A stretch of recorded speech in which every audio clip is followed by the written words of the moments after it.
because like a lot of people, like this whole like TikTok era, likes to diagnose themselves with things. Like they'll think they have ADHD and like do a little dance to it, and you're like, no, this isn't what that is. Like just because you can't pay attention might not mean you know you don't have ADHD. These kids on the internet think it's like cool to have a mental illness, and it's like it's making it even worse for other people that want help.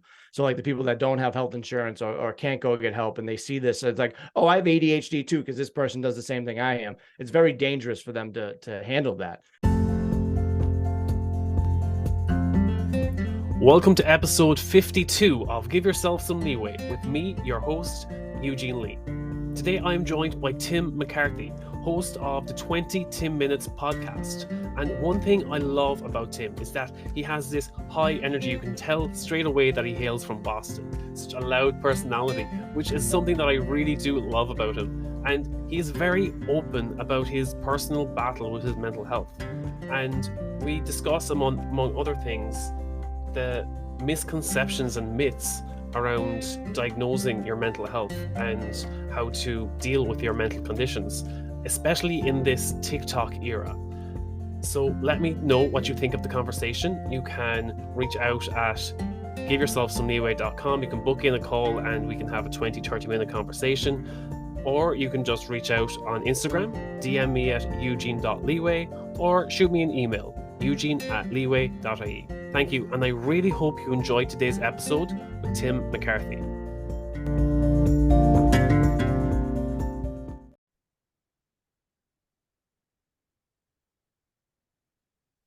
Tim, it's great to have you here on Give Yourself Some Leeway. Thank you for joining the show. Eugene, thank you so much for having me on, man. I can't wait. So one thing that I always like to start with is it's kind of like a human pattern that we all seem to fall into. We tend to hit a rock bottom, and that's our moment of realization that we need to let me start over. Yeah. So there's one thing that I've noticed, and that's that we all tend to, especially when it comes to our mental health or burnout or anxiety or overwhelm, there's a point where we hit rock bottom. And from there, it's like a moment of realization or recognition that we need to do something about it, whether that's recovery, self-development, or growth. And somewhere along that journey of recovery, some of us get a calling or a spark or a vision to serve others, to help others. And whether that's part of the recovery journey, that serving others helps us to grow, or maybe we just don't want others to experience the pain that we went through. What was that like for you, and why is it that you do what you do today? Yeah, I'd say I was hitting like little rock bottoms every so often, but they weren't really rock bottom. So like when I came to the realization where I was at rock bottom back in 2019, when I was going to commit suicide via hanging, that's when I knew it was really bad, and I got help. And yeah, once I had that realization, after I got like therapy help, medication help from friends, like everything in between to get me back up on my feet, I realized I did want to help other people, but I also wanted to make sure no one else was alone. So that's why I do the podcast, because that's kind of like my voice to get out to the masses a little bit.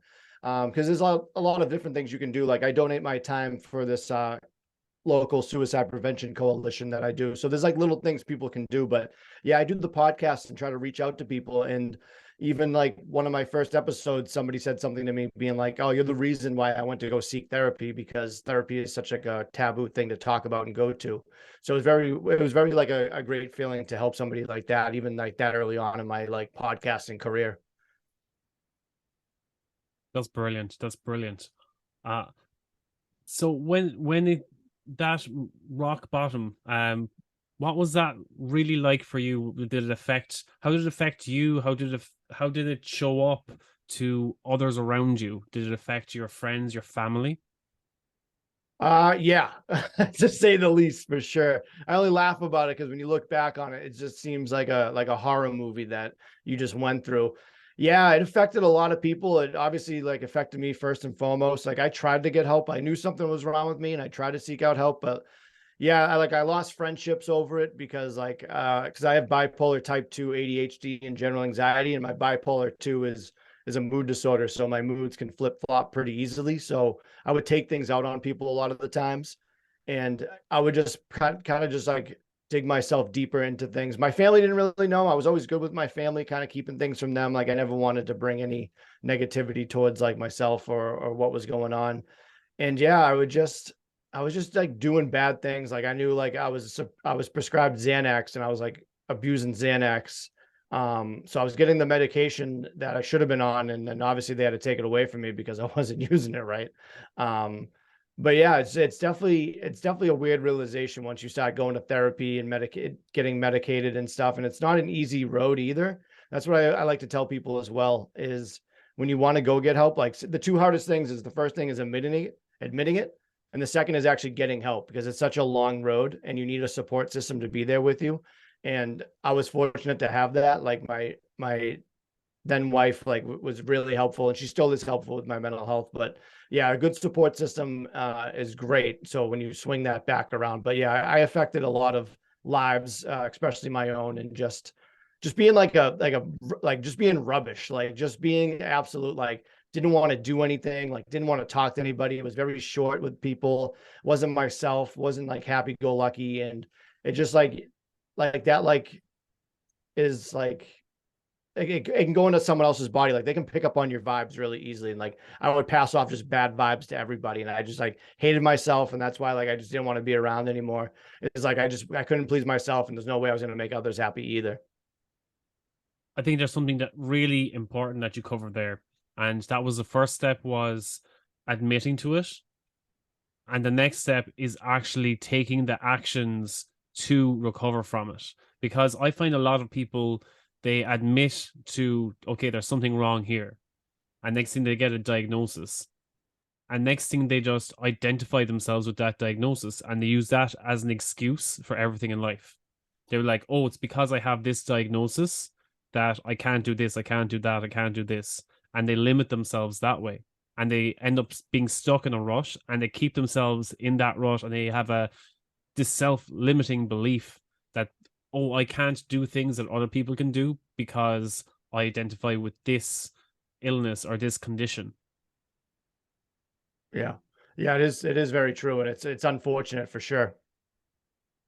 Yeah, yeah. But then again, you took the step. It's how do you get someone, let's say, if they're in that state and they're identifying with it, do you have to hit a certain threshold of discomfort before taking that action to recovery?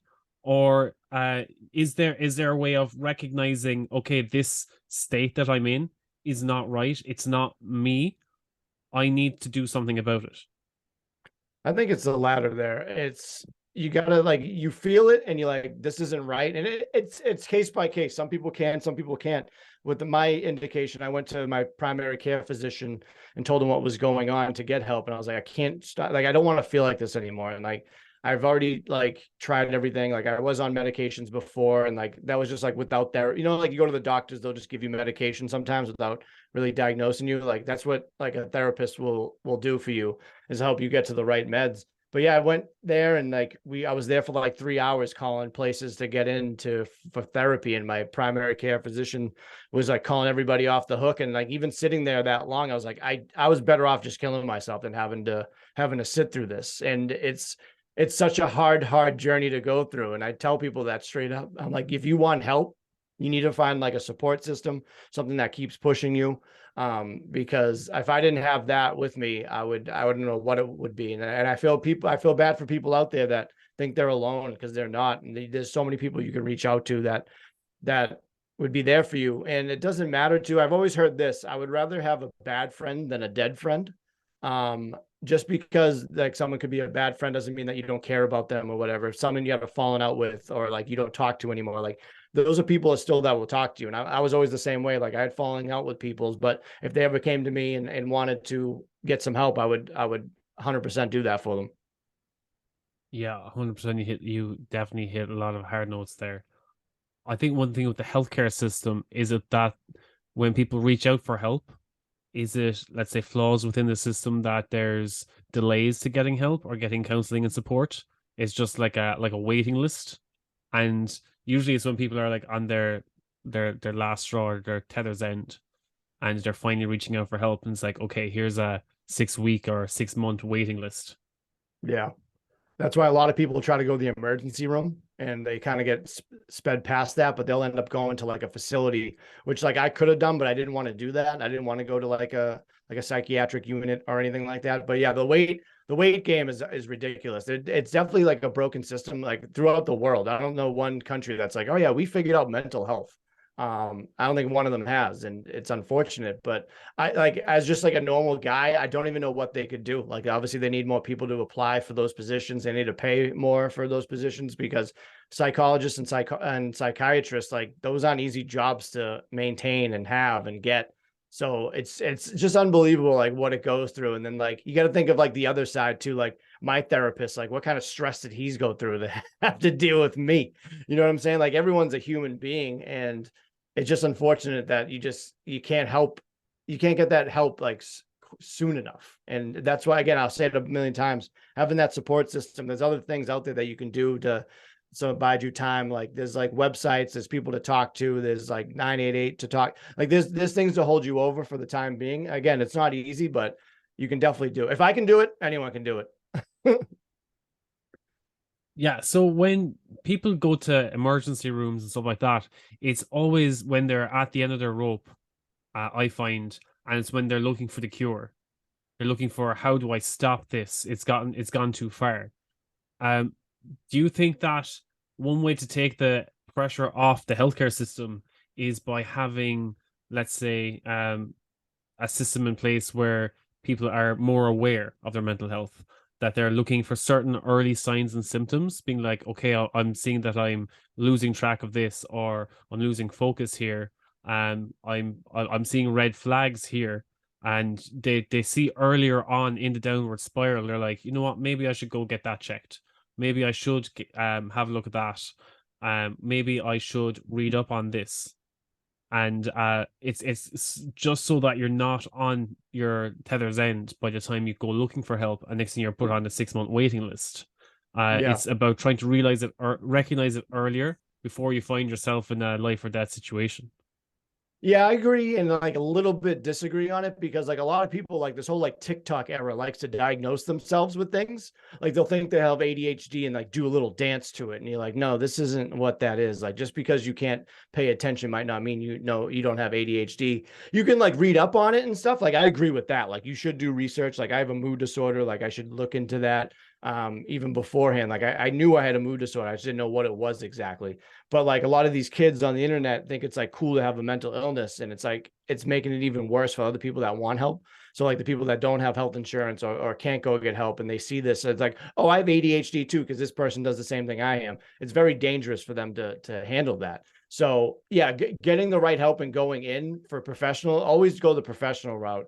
Never self-diagnose, never go off somebody else's like suggestions or whatever. It's like everyone's different. We all take different things. Like I'm allergic to some things. You're like you could be upset with some things. Like different medication works for different people.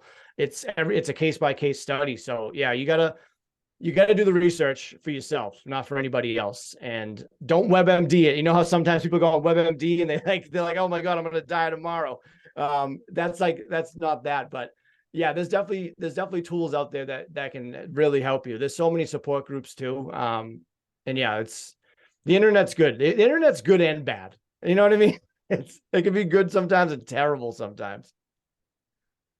Yeah, I think and coming back to people self-diagnosing themselves, I think it's when people self-diagnose themselves and they identify themselves, as you said, they were like, oh yeah, I have ADHD because I have OCD because of how I sort my sock drawer and things like that. And they're like, and then they self-diagnose, identify with that trait, and they, let's say, excuse themselves or validate an argument because of it, saying like, I'm right because I have this condition that I found out in WebMD or TikTok.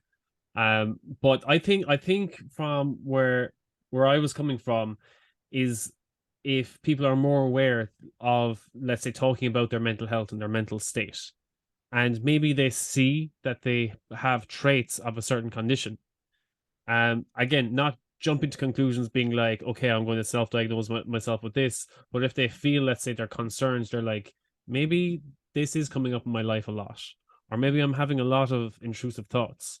maybe I should get this checked out before it gets to a stage where I can't cope with it anymore, or that it's taking over, or it's taking over my social life. It's getting in the way of work. It's getting in the way of my family life. Yeah, 100%. You should go and seek help and talk about that and look that up, because I pretty much did the same thing. I went to my doctor's office. Like I get like a yearly physical like most people, and like I can't wait for it so I can give them updates like what's going on and how I'm feeling and what medications I'm taking. So yeah, always the professional route. Like and yeah, like definitely take notes down, like make a little journal about your days, maybe make it easier for you, like a 7-day journal, and you can see like what happened. Like you might have a mood swing on Monday, you might have intrusive thoughts on Tuesday about some bad stuff. At least you have something to go off of instead of just being like, oh yeah, I have intrusive thoughts. And like, it's good to give examples too. So the more detailed. So yeah, you're right. Like you should do the research, jot things down and present it to a licensed professional.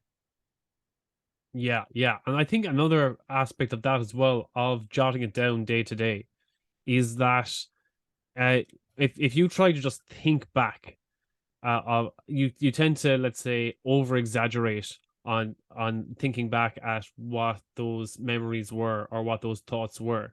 You can kind of dramatize them. Whereas if you write them down, and let's say you look back, then you're like, oh yeah, I was there, like maybe I was just being dramatic that day, maybe, or maybe I was maybe overthinking that thought.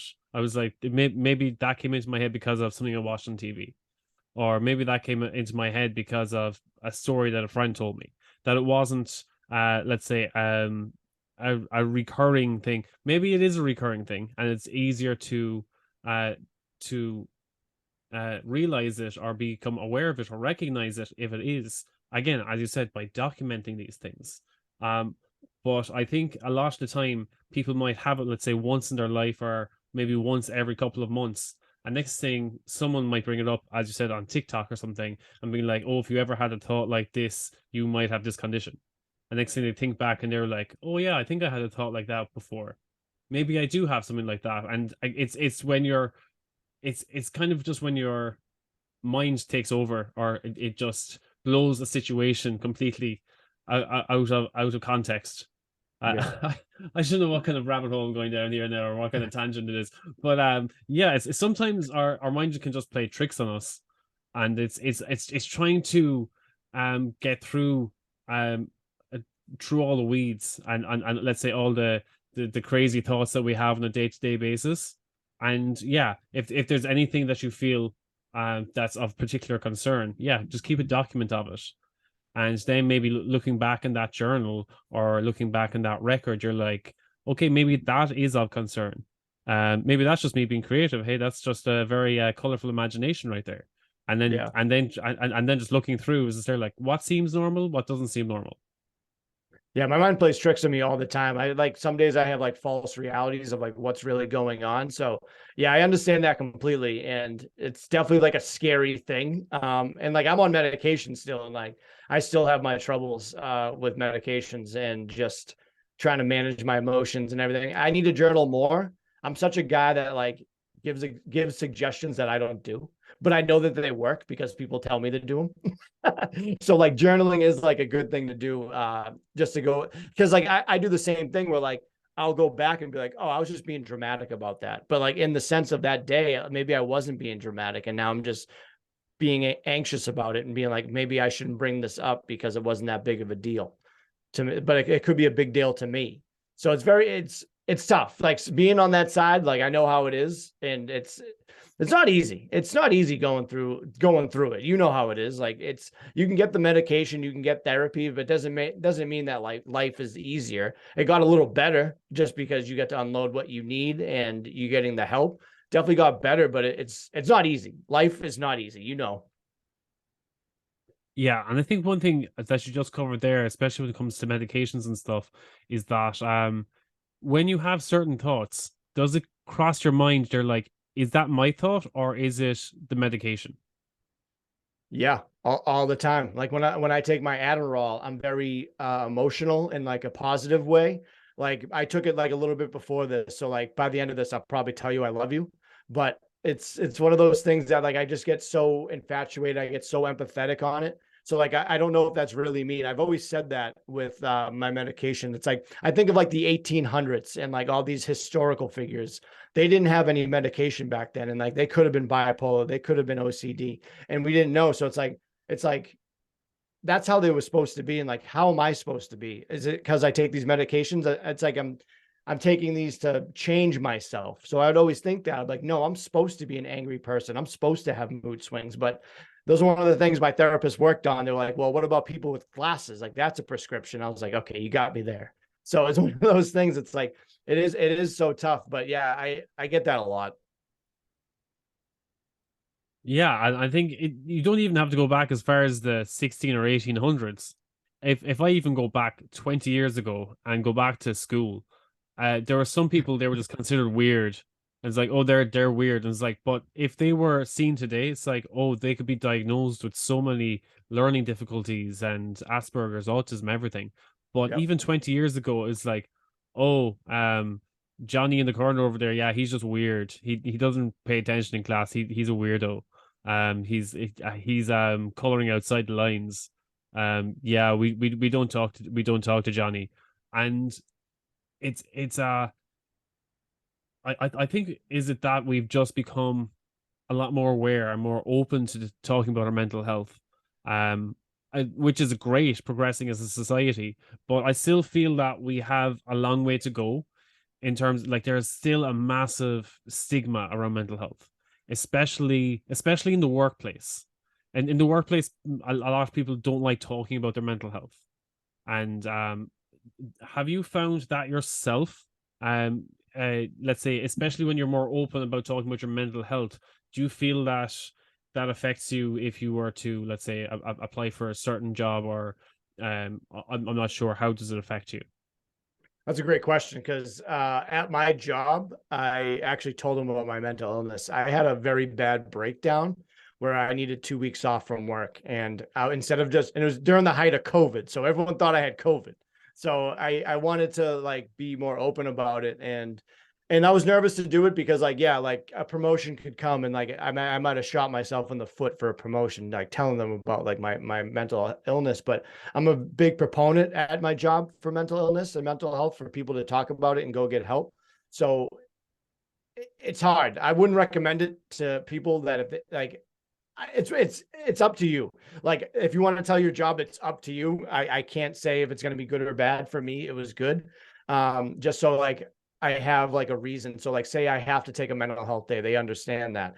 Again, there's some people out there that'll probably abuse that, which is unfortunate. People abuse everything. Anything that's good in the world, they gotta abuse it. And like we are trying to break the stigma and trying to like make it more aware, but then like people use it again. Like the person say, like this is an example. This is not true. But say I worked with somebody that didn't have a mental illness and they're like, oh, why does Tim get to take a mental health day and I can't?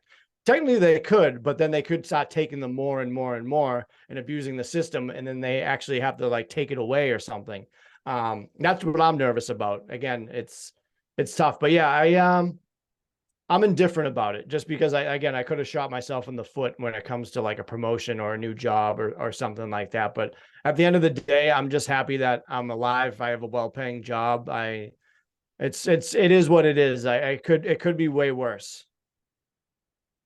Yeah, it is a touchy subject for a lot of Yeah. people, and it does they feel that they're very resistant to talking about their mental health because again they're probably shooting themselves in the foot if it comes to promotion. They're like, okay, this person can't handle the job where they are right now. How are they going to handle a promotion? How are they going to handle a management or junior management position if they can't handle the work they're doing right now? Yeah. And it is still a very touchy subject, especially between employees and their managers. But again, at the same time, a lot of the time, people are open about their mental health, or they feel like they have to be open about their mental health because if if you don't open up about what's actually troubling you, it's you more than likely when you come to a manager and say, "Look, I need to take time off," it's because you care about your job and you don't want to turn up to work in the wrong mental state because you're putting others at risk.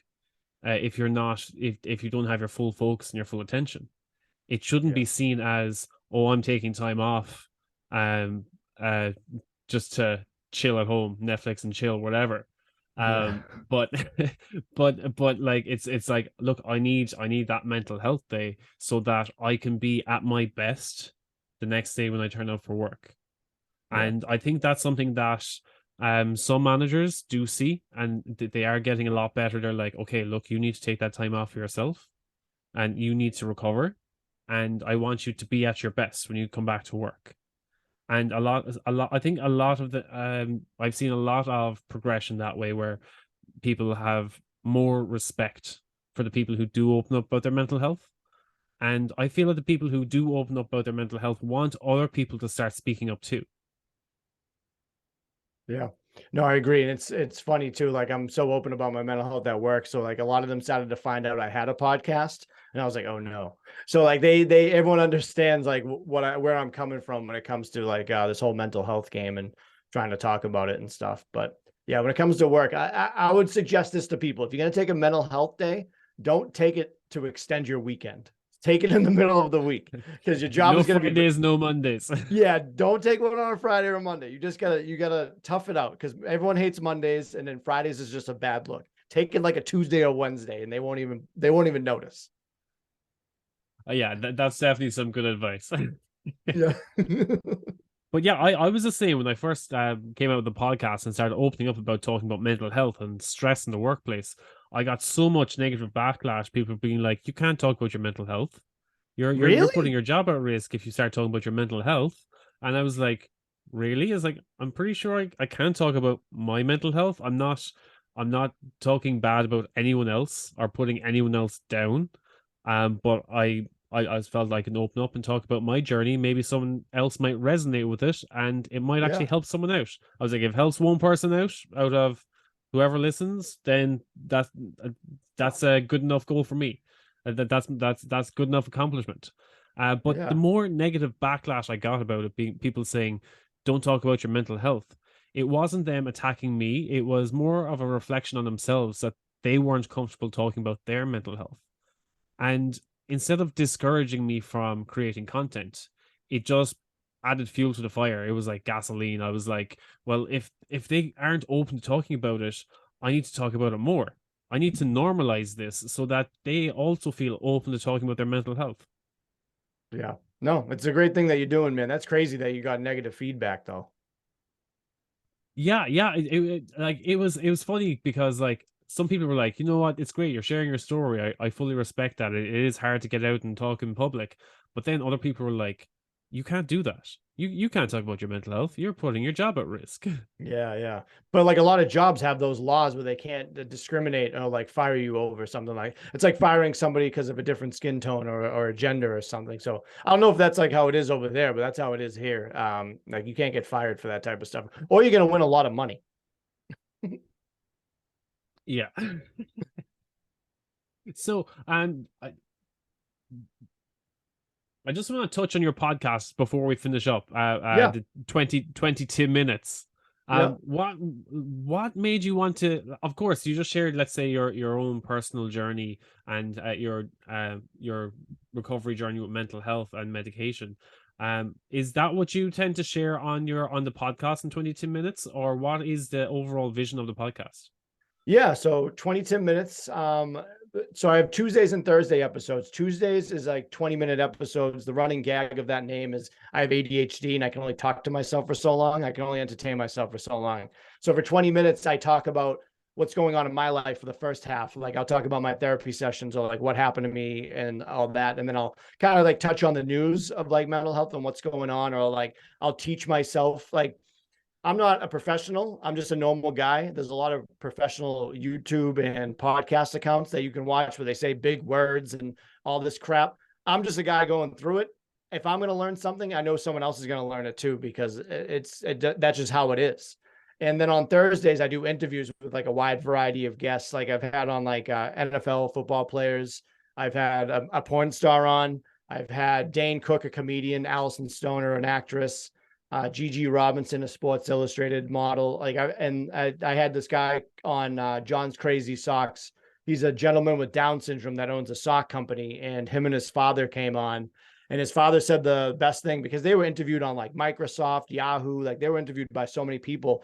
And they were like, this is my favorite interview because it's the only time we talked about mental health. And he's like, the easiest part of my life was raising a kid with Down syndrome, but the mental health behind everything was very tough. And I thought that was very deep by him.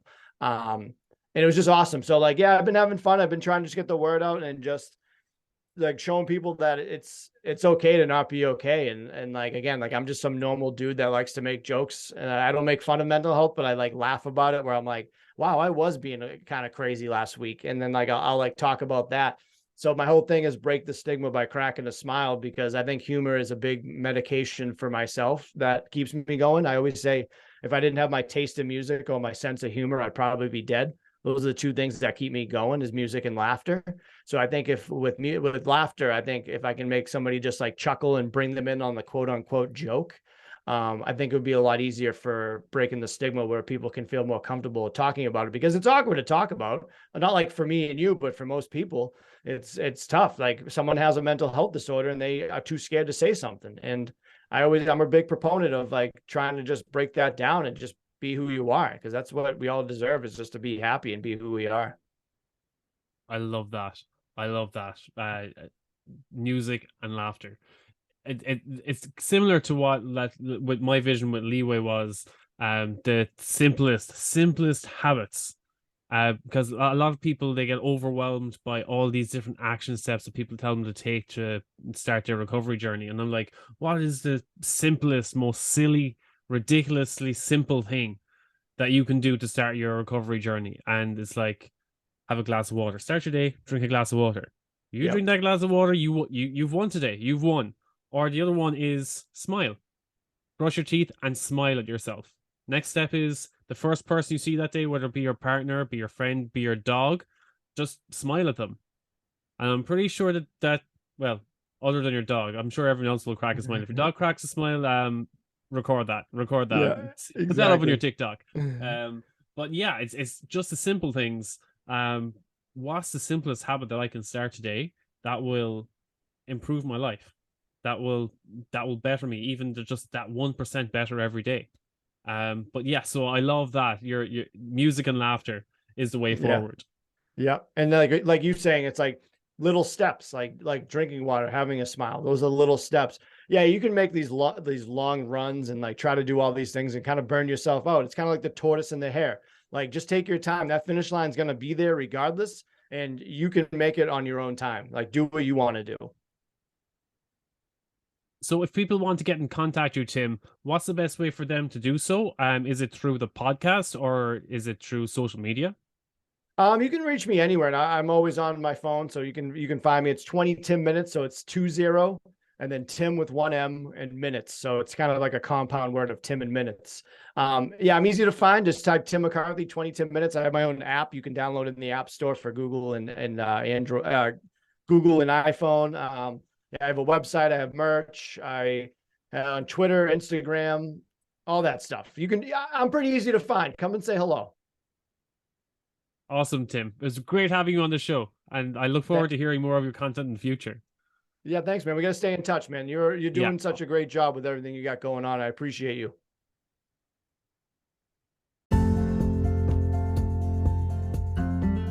I hope you enjoyed today's episode, and if you did, could you take a moment to leave a 5-star rating on Spotify, because it really helps to improve the rating of the show so that it's more easily found by others who might enjoy the show just as much as you. And maybe take a moment to share with family, friends, or a loved one, because what better way to help break the stigma around mental health than to have that conversation with those closest to us. As always, reach out to me at giveyourselfsomeleeway.com, on social media, eugene.leeway, or shoot me an email, eugene@leeway.ie, because even though Give Yourself Some Leeway is like an outlet for me, I also want to give the highest value to you, my listeners. So I really depend on your feedback. Let me know what you like, what you don't like, what you'd like to hear more about. So until I hear from you, take care of yourself. Maybe have a glass of water, crack a smile, and think of a way to prioritize your own self-care. So until next time, take care.